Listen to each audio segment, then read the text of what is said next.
I want to talk to you about the Electoral College and why it matters. All right, I know this doesn't sound like the most sensational topic of the day, but stay with me because I promise you it's one of the most important. To explain why requires a very brief civics review. The President and Vice President of the United States are not chosen by a nationwide popular vote of the American people. Rather, they are chosen by 538 electors. This process is spelled out in the United States Constitution. Why didn't the founders just make it easy and let the presidential candidate with the most votes claim victory? Why did they create, and why do we continue to need this Electoral College?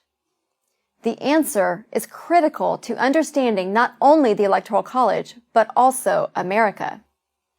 The founders had no intention of creating a pure majority-rule democracy.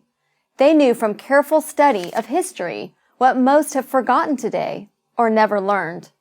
Pure democracies do not work. They implode. Democracy has been colorfully described as two wolves and a lamb voting on what's for dinner. In a pure democracy, bare majorities can easily tyrannize the rest of a country. The founders wanted to avoid this at all costs. This is why we have three branches of government: executive, legislative, and judicial. It's why each state has 2 senators, no matter what its population, but also different numbers of representatives based entirely on population. It's why it takes a supermajority in Congress and 3/4 of the states to change the Constitution. And it's why we have the Electoral College. Here's how the Electoral College works. The presidential election happens in 2 phases. The first phase is purely democratic. We hold 51 popular elections every presidential election year, 1 in each state and 1 in D.C. On Election Day in 2012, you may have thought you were voting for Barack Obama or Mitt Romney, but you were really voting for a slate of presidential electors. In Rhode Island, for example, if you voted for Barack Obama, you voted for the state's 4 Democratic electors. If you voted for Mitt Romney, you were really voting for the state's 4 Republican electors.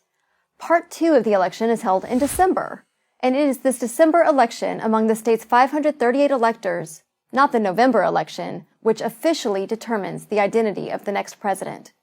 At least 270 votes are needed to win. Why is this so important? Because the system encourages coalition building and national campaigning. In order to win, a candidate must have the support of many different types of voters from various parts of the country. Winning only the South or the Midwest is not good enough. You cannot win 270 electoral votes if only one part of the country is supporting you. But if winning were only about getting the most votes, a candidate might concentrate all of his efforts in the biggest cities or the biggest states. Why would that candidate care about what people in West Virginia or Iowa or Montana think? But you might ask, isn't the election really only about the so-called swing states? Actually, no. If nothing else, safe and swing states are constantly changing. California voted safely Republican as recently as 1988. Texas used to vote Democrat. Neither New Hampshire nor Virginia used to be swing states. Most people think that George W. Bush won the 2000 election because of Florida. Well, sort of, but he really won the election because he managed to flip one state which the Democrats thought was safe, West Virginia. Its 4 electoral votes turned out to be decisive. No political party can ignore any state for too long without suffering the consequences. Every state, and therefore every voter in every state, is important. The Electoral College also makes it harder to steal elections. Votes must be stolen in the right state in order to change the outcome of the Electoral College.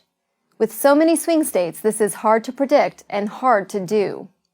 But without the Electoral College, any vote stolen in any precinct in the country could affect the national outcome, even if that vote was easily stolen in the bluest California precinct or the reddest Texas one. The Electoral College is an ingenious method of selecting a president for a great, diverse republic such as our own. It protects against the tyranny of the majority, encourages coalition building, and discourages voter fraud. Our founders were proud of it. We can be too. I'm Tara Ross for Prager University.